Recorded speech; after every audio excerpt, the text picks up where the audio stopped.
કેશોદમાં પુસ્તક વિમોચનનો કાર્યક્રમ યોજવામાં આવ્યો।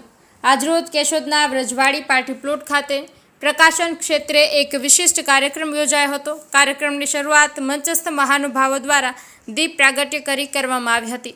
ત્યારબાદ વંદે માતરમ ગીતનું ગાન કરવામાં આવ્યું હતું। કેશોદના નિવૃત્ત તલાટી મંત્રી અને લેખક ધીરજલાલ તન્ના તથા તેમના સાહિત્ય સાથીઓ દ્વારા સંયુક્ત રીતે રચાયેલા લઘુ વાર્તા સંગ્રહ પરિમલિત ત્રિકોણ નામના પુસ્તક વિમોચન મંચસ્થ મહાનુભાવો જગમાલ નંદાણીયા, આર.પી. સોલંકી, મહાવીરસિંહ જાડેજા, દિનેશ કાનાબાર વગેરે દ્વારા કરવામાં આવ્યું હતું।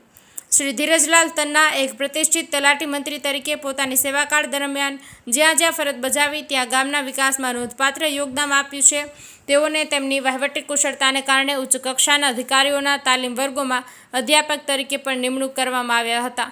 નિવૃત્તિ બાદ સાહિત્ય પ્રત્યેની તેમની લાગણીને કલમ દ્વારા વ્યક્ત કરવાનું શરૂ કર્યું અને તન્નાનું ટહુકો અને જીવન એક સંઘર્ષ જેવા 2 પુસ્તકો તેમના દ્વારા લખાયેલા છે।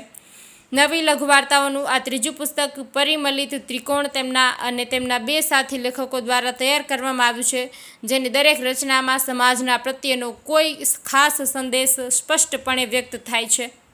તેમની વાર્તાઓ ગુજરાતના અનેક દૈનિક અને સામયિકોમાં પ્રસિદ્ધ થયેલી છે અને ગુજરાતની રસધાર ગદ્ય વિભાગમાં છેલ્લા 31 અઠવાડિયાથી સતત પ્રથમ ક્રમ પર રહી છે, જે કેશોદ માટે ગૌરવની વાત છે। લેખકના પુત્ર ડૉક્ટર સ્નેહલ તન્નાએ પણ સૌને હૃદયપૂર્વક આવકાર્યા હતા અને ભારત વિકાસ પરિષદ કેશોદ શાખાના પૂર્વ પ્રમુખ શ્રી જગમાલભાઈ નંદાણીયાએ લેખક પરિચય આપ્યા બાદ આર.પી. સોલંકી, ડૉક્ટર પ્રવીણ ગજેરા, જીતુભાઈ પુરોહિત તથા જીતેન્દ્રભાઈ ધોળકિયાએ પ્રાસંગિક ઉદ્બોધન કર્યું હતું। ત્યારબાદ પુસ્તક વિમોચન થયું હતું। સમગ્ર કાર્યક્રમનું સંચાલન રાજ્ય સ્તરના એનાઉન્સર અને રાષ્ટ્રીય એવોર્ડ વિજેતા ભૂપેન્દ્ર જોશીએ કર્યું હતું। અંતે સૌએ સ્વરૂચિ ભોજન લઈ કાર્યક્રમને વિરામ આપ્યો હતો અને કાર્યક્રમને સફળ બનાવવામાં આવ્યો હતો। નરેશ રાવલિયા, કેશોદ।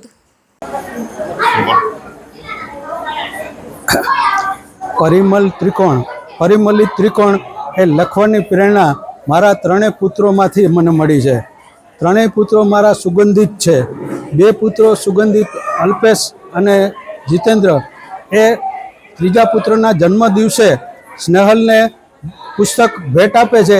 એમ કરીને 3 ખૂણા ભેગા થતાં ત્રિકોણ બને છે અને સુગંધિત છે એટલે પુસ્તકનું નામ પરિમલિત ત્રિકોણ આપવામાં આવેલ છે।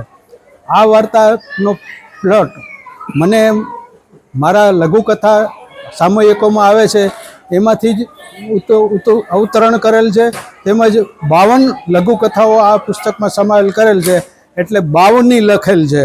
લઘુ વાર્તા લાધવિકાઓ પણ આમાં સમાવેશ છે અને એકોએક વાર્તામાં કોઈ ને કોઈ સામાજિક કે ધાર્મિક કે સાંસ્કૃતિક ઉદ્દેશ્ય સમાવેશ થયેલ હોય છે, જેથી કરીને સમાજને કંઈક ઉપદેશ મળે, સમાજને કંઈક પ્રેરણા મળે, સમાજને હું કંઈક અર્પણ કરી શકું એ માટે આ પ્રયત્ન કર્યો છે અને આ પ્રયત્નમાં આજ રોજ વિમોચન થતાં બહોળી સંખ્યામાં માણસોએ હાજરી આપી અને પુસ્તકને મને પ્રેરણા વધારે મળે લખવાની એવું પ્રોત્સાહન આપવા બદલ હું હરેકનો આભાર માનું છું। અસ્તુ, વંદે માતરમ।